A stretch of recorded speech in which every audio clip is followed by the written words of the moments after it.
When I received my call, I was actually in Washington, D.C. for our choir senior trip.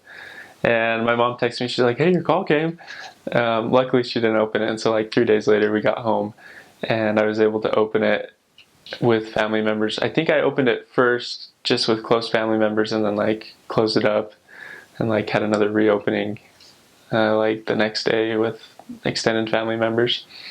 And learning of the call to Seattle was like for maybe like 10 minutes or maybe 5 minutes. It was like I was expecting to go like to, all missionaries have an expectation of where they want to go. I was like, oh, to like Tonga, Samoa, a Polynesian island, because my brother served in Australia, and that was like the most recent really close experience I'd had with a mission.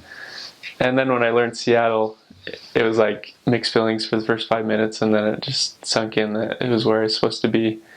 And now, like, immediately I just got the chills thinking about it, that it really was where I was supposed to be, was Seattle, Washington. There were a lot of different things that confirmed I was supposed to be in Seattle. One of them was my companions that I'm very grateful for. Some pushed me more than others as far as us working together and having that ability to. So it allowed me to gain a greater understanding of others and the way other people work. So my companions, investigators we worked with, there was a specific family that I worked with. I served in 5 different areas, and in my second area, we met this family. They were very excited about the message we had to share.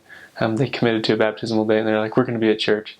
And then we didn't hear from them. And they're actually in an area in our zone that wasn't ours, so we had to refer them. And then I got transferred away and didn't hear about them. And then, like 4 months later, I come back to the area that we had referred them to earlier, and they were just about to be taught the first lesson by the previous missionaries, and they went on to be baptized. And like, that's no coincidence. So that's one story, a very abbreviated story that investigators I knew I was supposed to teach, me and my companion, in Seattle, in Issaquah, in Cougar Mountain, in the specific areas.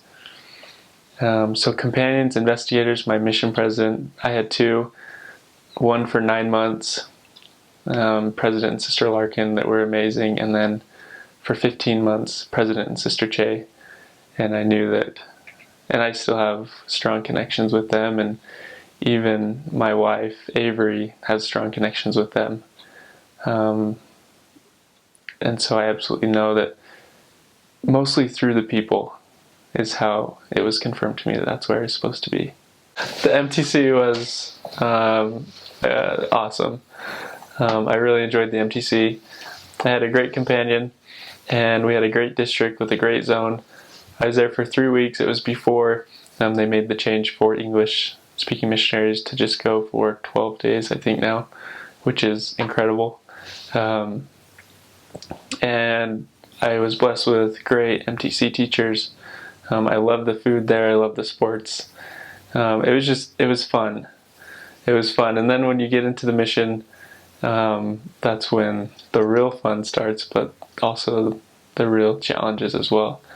The only small challenge I faced in the MTC was some homesickness. I love my family and friends, and so that was one of the challenges that I faced. But overall, I loved the MTC.